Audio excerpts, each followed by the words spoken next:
हर पल आपके साथ। नमस्कार, हर्पल न्यूज देख रहे हैं आप। मैं हूं आपके साथ नुपुर सक्सेना। स्वागत है आप सभी का प्राइम टाइम में। खबरों का रुख करेंगे, लेकिन इससे पहले नजर इस वक्त की हेडलाइंस पर। जौनपुर को सीएम योगी की सौगात, 2000 करोड़ रुपए की परियोजनाओं का किया शिलान्यास। परिवहन मंत्री नितिन गडकरी भी रहे मौजूद।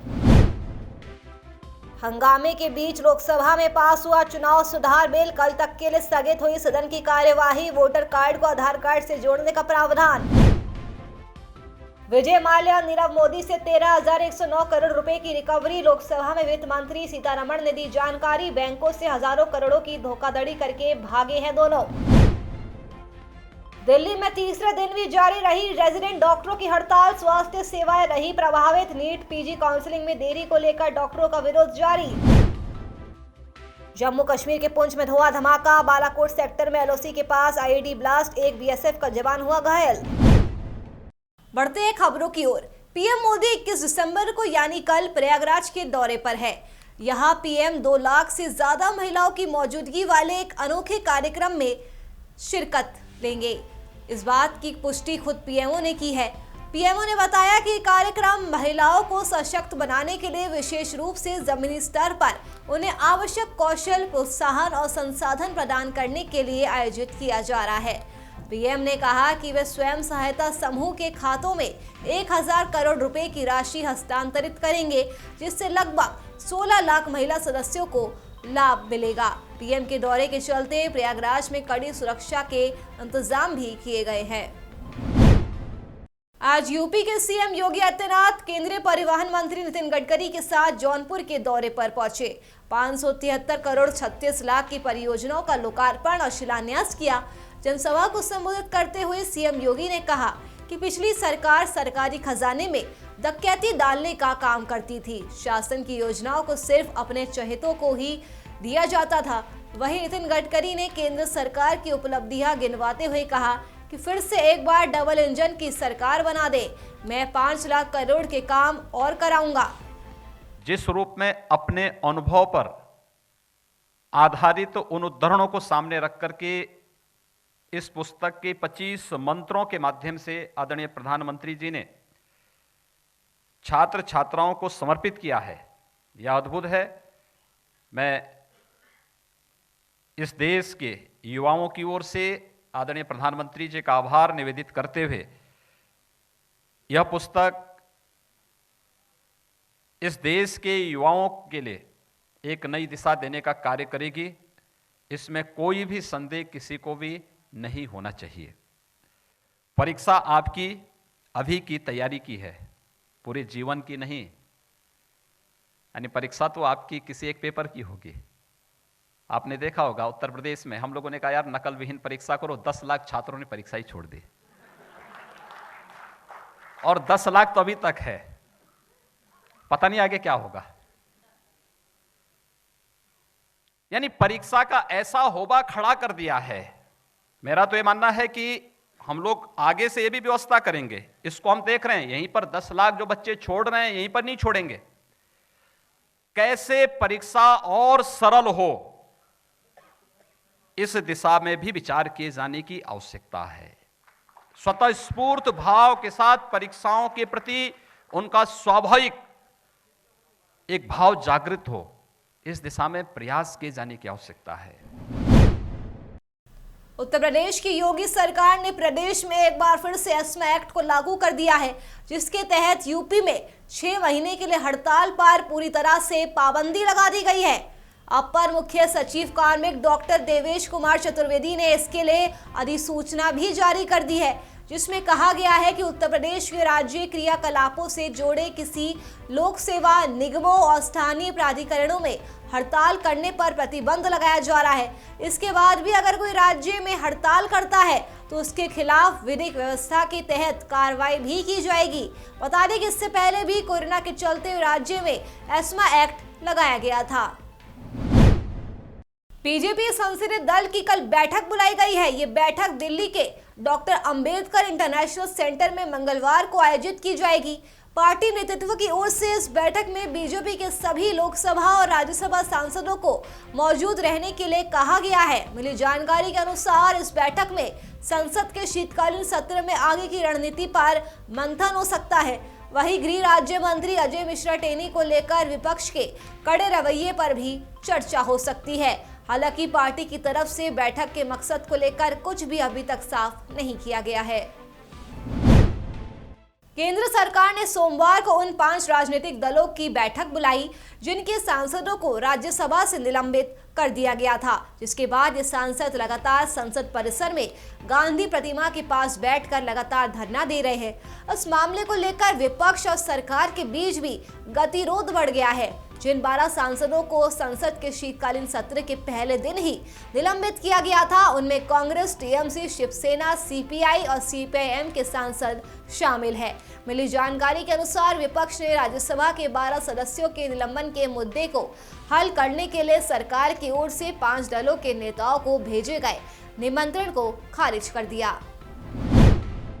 दिल्ली में बढ़ते ओमिक्रॉन के मामलों को देखते हुए दिल्ली सरकार ने केंद्र सरकार से बूस्टर डोज की मांग की है। सीएम केजरीवाल ने केंद्र से कहा कि सरकार हमें बूस्टर डोज की मंजूरी दे दे।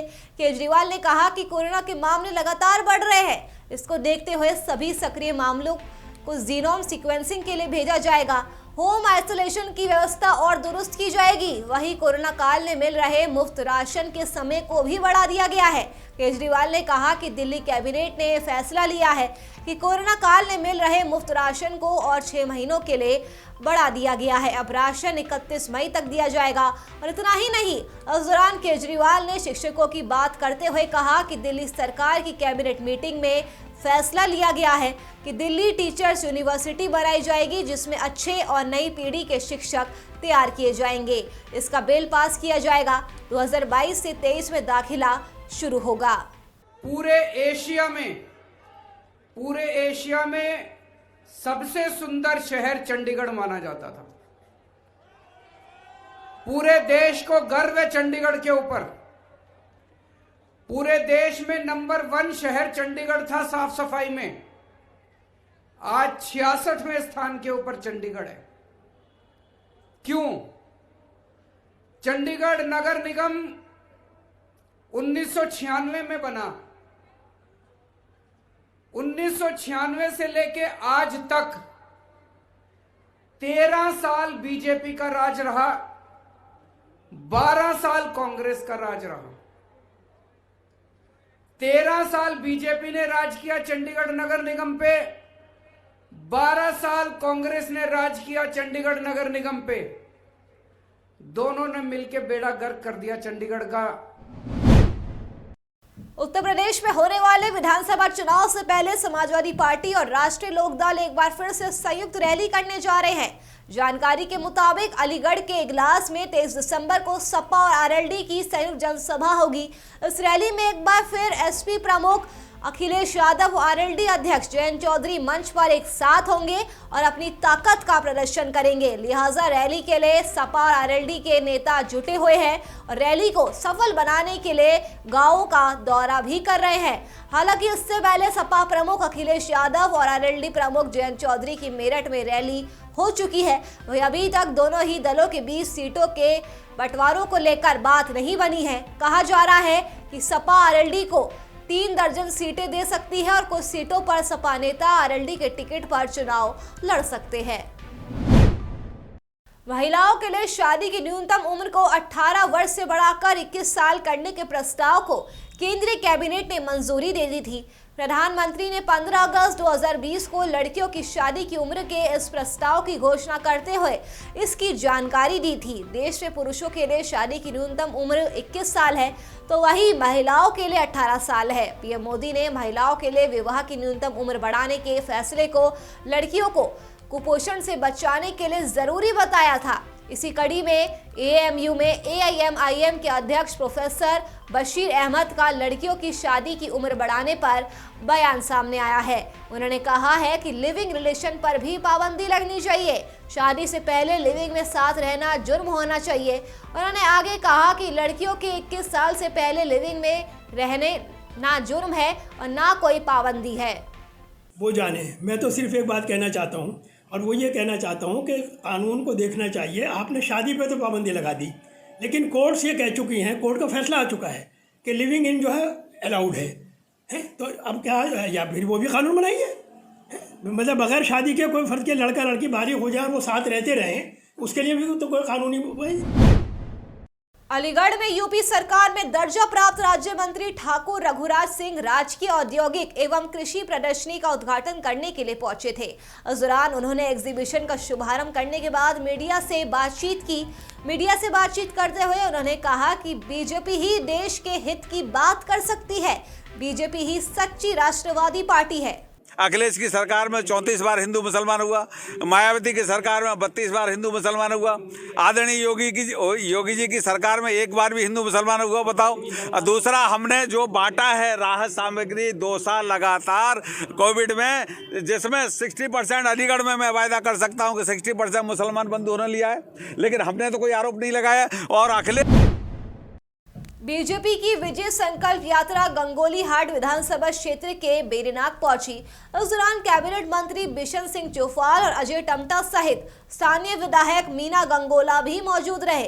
साथ ही विजय संकल्प यात्रा का चौकौडी से शुरू होकर जीआईसी बेरीनाग वो पहुंची। बीजेपी युवा मोर्चा के कार्यकर्ताओं ने बाइक रैली के माध्यम से यात्रा का स्वागत किया। इस दौरान कार्यकर्ताओं की भारी भीड़ यात्रा में शामिल रही।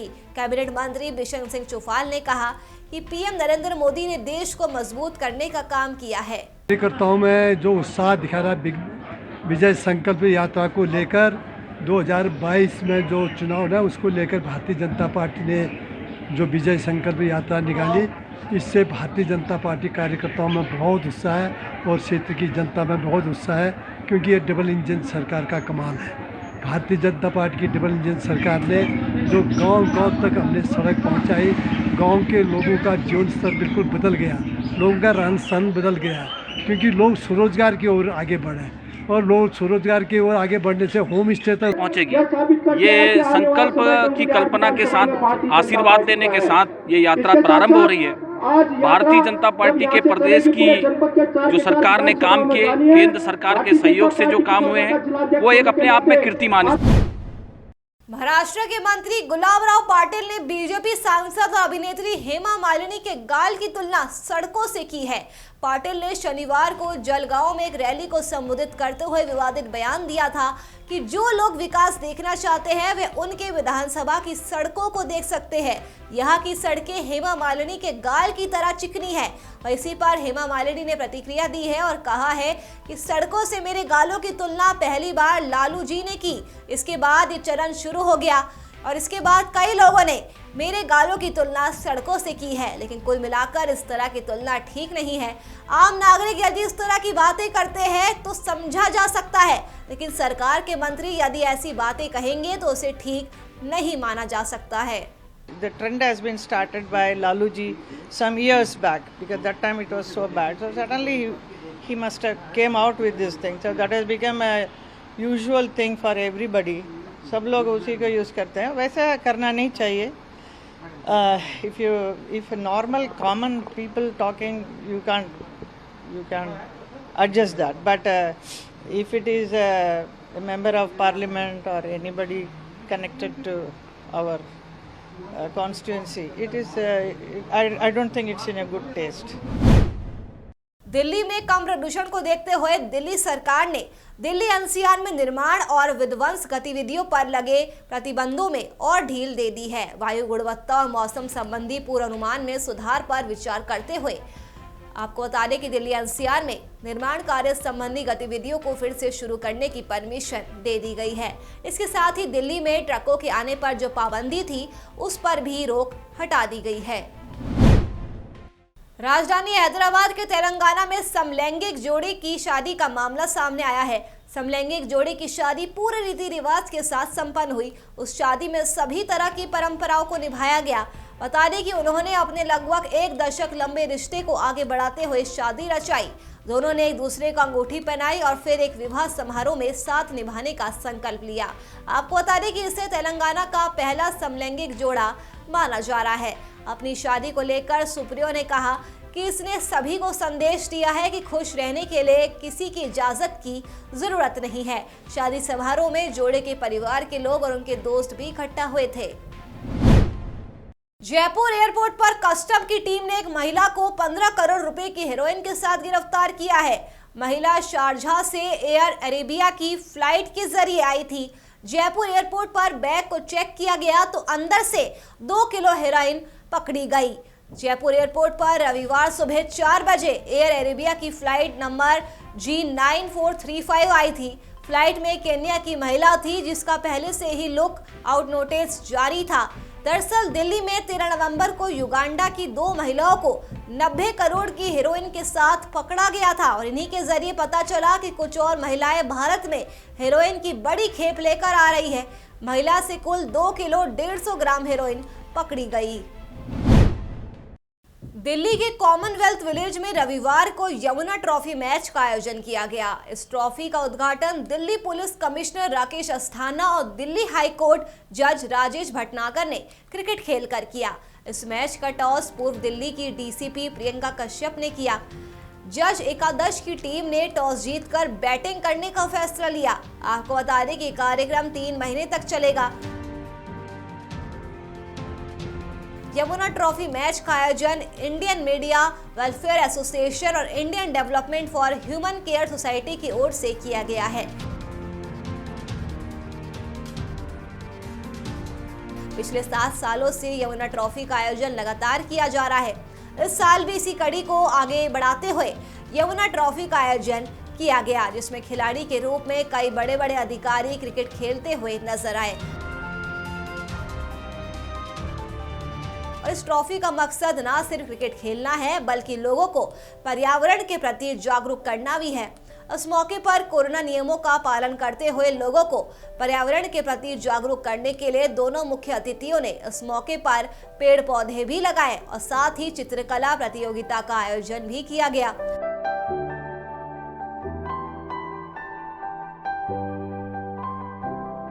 जिसमें करीब 6 साल से लेकर 18 साल तक के बच्चों ने भाग लिया और विजेताओं को ज्वाइंट कमिश्नर ईस्टर्न रेंज सागर प्रीत हुड्डा और पूर्व दिल्ली की डीसीपी प्रियंका कश्यप ने प्रशंसा पत्र देकर उनका मनोबल भी बढ़ाया। दिसंबर की शुरुआत के साथ ही पूरे देश में ठंड का आगाज हो चुका है। जैसे जैसे महीना बीतता जा रहा है वैसे शीतलहर और ठंड का कहर भी बढ़ता जा रहा है। उत्तर प्रदेश और उत्तराखंड में शीतलहर का कहर लगातार जारी है। शीतलहर को लेकर मौसम विभाग ने चेतावनी जारी की है। विभाग के मुताबिक अगले 2 दिनों तक शीतलहर चलने की संभावना है। मौसम में हुए बदलाव के बीच यूपी का मेरठ सबसे ठंडे शहरों में शामिल हुआ है। यहाँ का तापमान 4.2 डिग्री सेल्सियस पहुंच गया है। राज्य में सोमवार को शीतलहर तेज होने का अनुमान है। मौसम विभाग के अनुसार प्रदेश की राजधानी लखनऊ में 11 किलोमीटर प्रति आवर की रफ्तार से हवा चल रही है। आने वाले समय में पश्चिमी हवाओं के चलते यूपी में ठंड बढ़ जाएगी। इसके साथ ही कुछ इलाकों में घना कोहरा भी पड़ सकता है। अगले 4 से 5 दिनों में उत्तर पश्चिम भारत के ज्यादातर हिस्सों का तापमान 2 से 4 डिग्री सेल्सियस तक जा सकता है।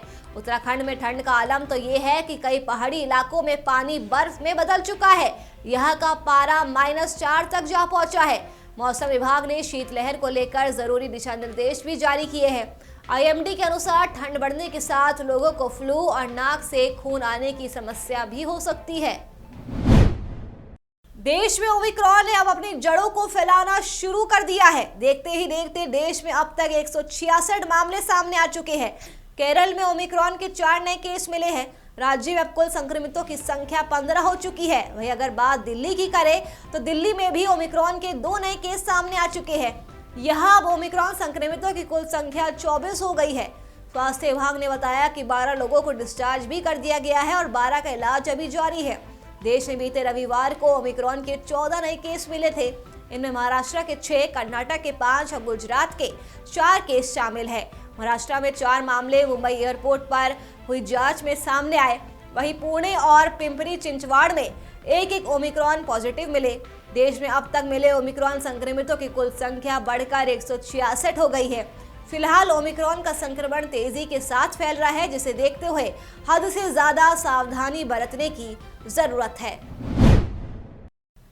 अगली खबर गुजरात से सामने आ रही है, जहां पर गुजरात में पेपर लीक मामले को लेकर कांग्रेस अब आंदोलन करने के मूड में है, तो वहीं सरकार ने भी इस मामले को गंभीरता से लिया है और इस मामले में जांच को तेज कर दिया है। आपको बताते चले कि वरिष्ठ लिपिक परीक्षा का पर्चा लाखों में बेचे जाने के आरोप में अब तक 9 आरोपियों को पकड़ा जा चुका है। सोमवार को कांग्रेस पार्टी के कार्यकर्ता एक्शन मोड में दिखे।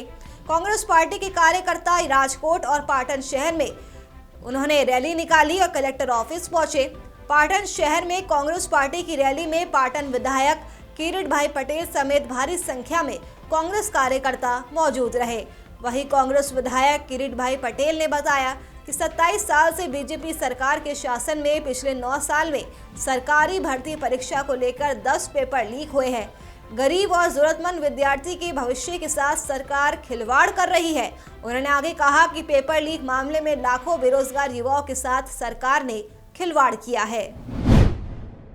चलिए फिलहाल के लिए प्राइम टाइम में मेरे साथ बस इतना ही। देश और दुनिया की तमाम खबरों के लिए आप देखते रहिए हर पल न्यूज। नमस्कार।